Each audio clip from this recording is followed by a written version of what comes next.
नमस्कार, मैं doctor Ritu Dubey, assistant professor philosophy, government Meera girls college Udaipur. आज मैं BA honours philosophy second year के थर्ड पेपर एथिक्स नीति शास्त्र को पढ़ाऊंगी और आज हम नीति शास्त्र का मनोवैज्ञानिक आधार पढ़ेंगे। आज जिन मुख्य प्रश्नों पर हम विचार करने वाले हैं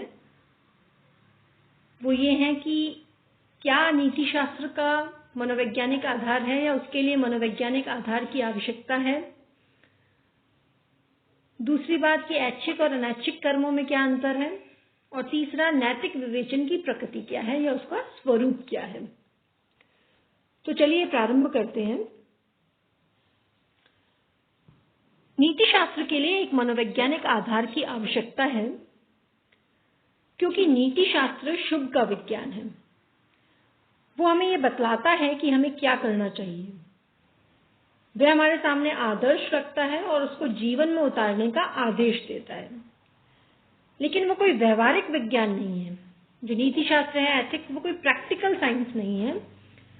अतः वो हमें ये नहीं बतलाता कि इन आदर्शों को जीवन में कैसे उतारा जाए या कि शुभ को प्राप्त करने के साधन क्या है। इसलिए केवल नीति शास्त्र का अध्ययन पर्याप्त नहीं है। साधनों के विवेचन के लिए मनोविज्ञान की आवश्यकता होती है, या इसको यूं कहूं कि नीति शास्त्र साध्य बतलाता है, साधन बतलाना मनोविज्ञान का कार्य है। जैसे नैतिक निर्णय संकल्पों पर निर्भर हैं। संकल्प इच्छाओं के संघर्ष में मार्गदर्शन करते हैं।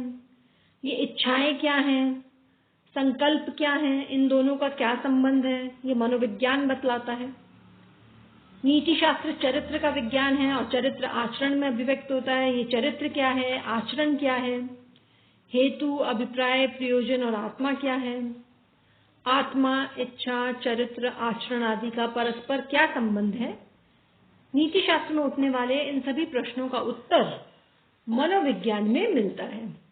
इसलिए निश्चित रूप से नीति शास्त्र के लिए मनोवैज्ञानिक आधार की आवश्यकता होती है। दूसरी बात अगर हम करें ऐच्छिक और अनैच्छिक कर्मों की, तो मनुष्य के समस्त कर्मों को दो वर्गों में मुख्य रूप से बांटा जा सकता है। एक तो ऐच्छिक और दूसरे अनैच्छिक कर्म।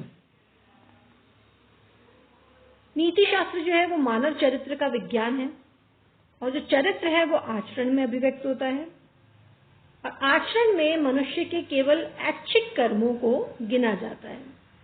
इसलिए जो नैतिक निर्णय दिए जाते हैं वो भी केवल ऐच्छिक कर्मों पर ही दिए जाते हैं। इसलिए ऐच्छिक और अनैच्छिक का अंतर समझ लेना आवश्यक है। अगर सरल शब्दों में कहूं तो ऐच्छिक कर्म वे हैं जो मनुष्य सोच समझकर, जानबूझकर, स्वतंत्र इच्छा अनुसार करता है, और अनैच्छिक कर्म वो है जिन्हें वो सोच समझकर, जानबूझकर या स्वतंत्र इच्छा से नहीं करता, किसी अन्य शक्ति के वशीभूत होकर करता है। तो जैसा कि मैंने कहा कि नीति शास्त्र मानव चरित्र का विज्ञान है और चरित्र आचरण में अभिव्यक्त होता है, और आचरण बनता है आपके केवल और केवल ऐच्छिक कर्मों से। यानी कि जो नैतिक निर्णय दिए जाएंगे वो ऐच्छिक कर्मों पर ही दिए जाएंगे। ऐसा इसलिए क्योंकि ऐच्छिक कर्म में ही मनुष्य संकल्पशील होता है, संकल्पवान होता है।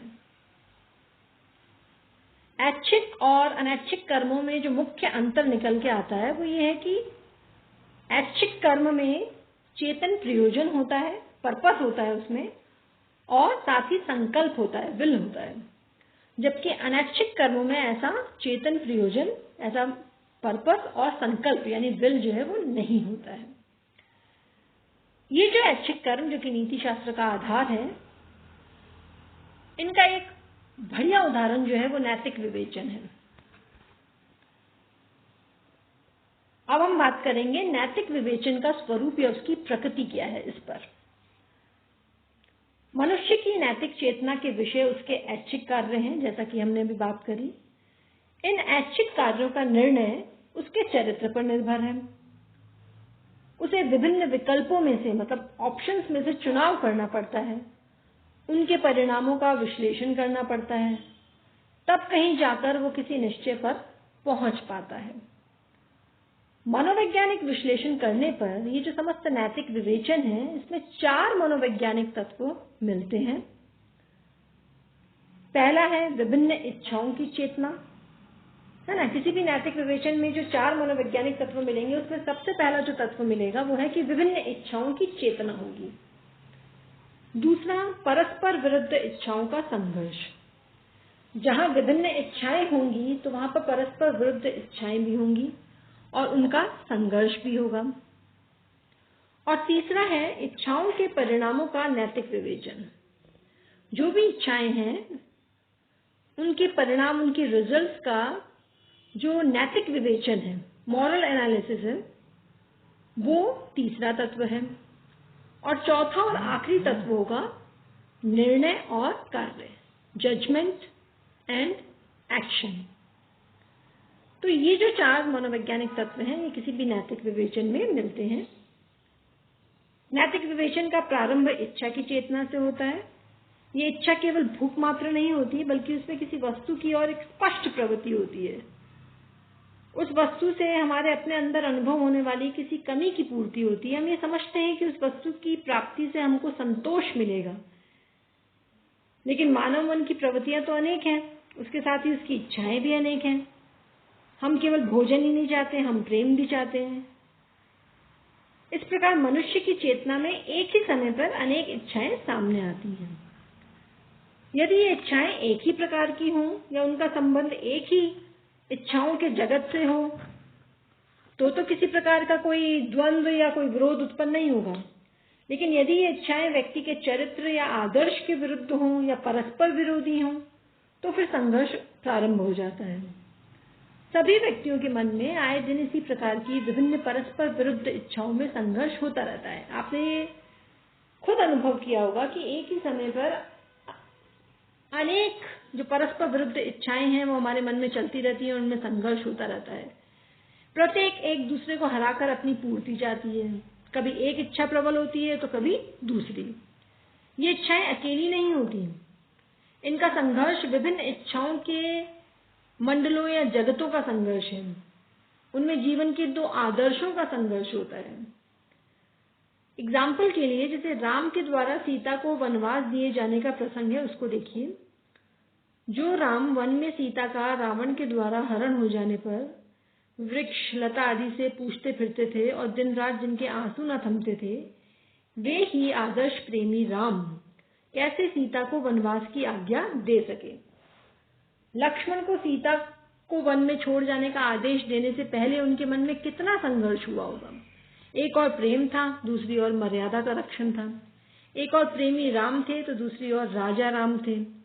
इस संघर्ष में अंत में कर्तव्य विजयी हुआ। हृदय पर पत्थर रखकर राम ने सीता को वनवास की आज्ञा दी। यानी कहने का मतलब ये कि एक ही समय में अनेक इच्छाओं का जो संघर्ष चलता है, उससे कोई भी अछूता नहीं है। इस संघर्ष की अवस्था में मनुष्य किम कर्तव्य विमूढ़ हो जाता है। किम कर्तव्य विमूढ़ मतलब वो समझ नहीं पाता क्या करे क्या ना करे। महाभारत युद्ध के प्रारंभ के पहले जब अर्जुन के हृदय में अंतर्द्वंद मचा, है ना, तब वो हथियार छोड़कर श्री कृष्ण के सामने बैठ गया। संघर्ष के समाप्त होने तक मनुष्य कुछ नहीं कर सकता। जब तक कि उसके मन में इच्छाओं का संघर्ष चलता रहेगा, तब तक वो कुछ नहीं कर सकता। निर्बल संकल्प वाले व्यक्ति अपने को रोक नहीं सकते और परस्पर विरोधी कार्य कर बैठते हैं। लेकिन जो सबल व्यक्ति है, उन विरोधी इच्छाओं के परिणामों का नैतिक विवेचन प्रारंभ कर देते हैं। यानी एक ही समय में जो विभिन्न इच्छाएं हैं, उनका क्या क्या परिणाम हो सकता है, उसका वो नैतिक विवेचन प्रारंभ कर देते हैं। इस नैतिक विवेचन में पहली आवश्यक बात तो ये है कि इच्छाओं के विषयों को पूरी तरह स्पष्ट कर दिया जाए। क्योंकि अक्सर ये होता है कि मनुष्य स्वयं नहीं जानता कि वो कोई काम क्यों करना चाहता है। स्वभाव से तो मनुष्य जो है आराम पसंद होता है, कर्तव्य से भागना चाहता है, वो अपनी मूल प्रवृत्तियों को संतुष्ट करना चाहता है, मनचाही वस्तु को प्राप्त करना चाहता है। मन पर सतत नियंत्रण रखकर शुभ कर्म करने और शुभ विचार रखने की आदतें डालने में व्यक्ति को कठोर संकल्प शक्ति से काम लेना पड़ता है। इससे परस्पर विरुद्ध इच्छाएं उठने पर हमें उनके हेतु और उनका परिणाम, यानी उनका जो कारण है और उनका जो रिजल्ट है, दोनों का विश्लेषण करना चाहिए। कई बार जिस इच्छा को हम बाहर से देखने से हानिकारक नहीं पाते, वही बार बार दोहराने से बुरी आदत भी तो बन जाती है, और फिर वो धीरे धीरे मनुष्य के चरित्र के पतन का कारण होती है। जैसे कभी कभी लोग सोचते हैं कि एक आध बार शराब पीने या जुआ खेलने में कोई बुराई नहीं है, लेकिन विश्लेषण करने से ये ज्ञात होगा कि इसके पीछे जो हेतु है, जो कारण है, वो अनैतिक है, और इसका जो परिणाम है वो भी अनैतिक है। इसी प्रकार जिसको हम प्रेम समझते हैं, उसकी प्रेरक अक्सर निम्न वासना होती है। इसलिए प्रत्येक इच्छा के प्रेरक तत्व को जान लेना परम आवश्यक है। हाँ, ये अवश्य है कि परिणामों का विवेचन करते समय हमें उनके व्यक्तिगत और सामाजिक दोनों पक्षों पर दृष्टि रखनी चाहिए, क्योंकि नैतिक कार्य में व्यक्ति और समाज दोनों के शुभ का समन्वय होता है। इस प्रकार जब आप सभी इच्छाओं का विश्लेषण कर लेंगे तो व्यक्ति के सामने उनका नैतिक मूल्य स्पष्ट हो जाएगा। अब जिस इच्छा का नैतिक मूल्य सर्वाधिक हो, उसी का चुनाव किया जाना चाहिए। इस प्रकार नैतिक विवेचन कर लेने पर मनुष्य एक निर्णय पर पहुंच जाता है, लेकिन कार्य रूप में परिणत किए बिना उस इच्छा का पूर्ण संतोष नहीं हो सकता।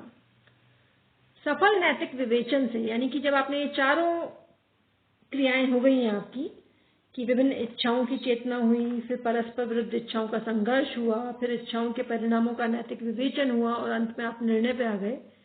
तो जब सफल नैतिक विवेचन हो जाता है तो उससे जो अंतर्द्वंद था वो समाप्त हो जाता है, लेकिन जो पूर्ण संतोष है वो तो शुभ इच्छा की पूर्ति के संकल्प को कार्य रूप में परिणत करने से ही होता है। जब आप उस इच्छा की पूर्ति के लिए एक्शन करने लगते हैं, है ना, जब आप इच्छा की पूर्ति का आपका जो संकल्प था, जो विल था, उसको आप कार्य रूप में परिणत कर देते हैं, एक्शन में बदल देते हैं, तब जाके आपको पूर्ण संतोष होता है। तो ये था आपके नैतिक विवेचन का एक स्वरूप। आज के लिए इतना ही काफी है। धन्यवाद।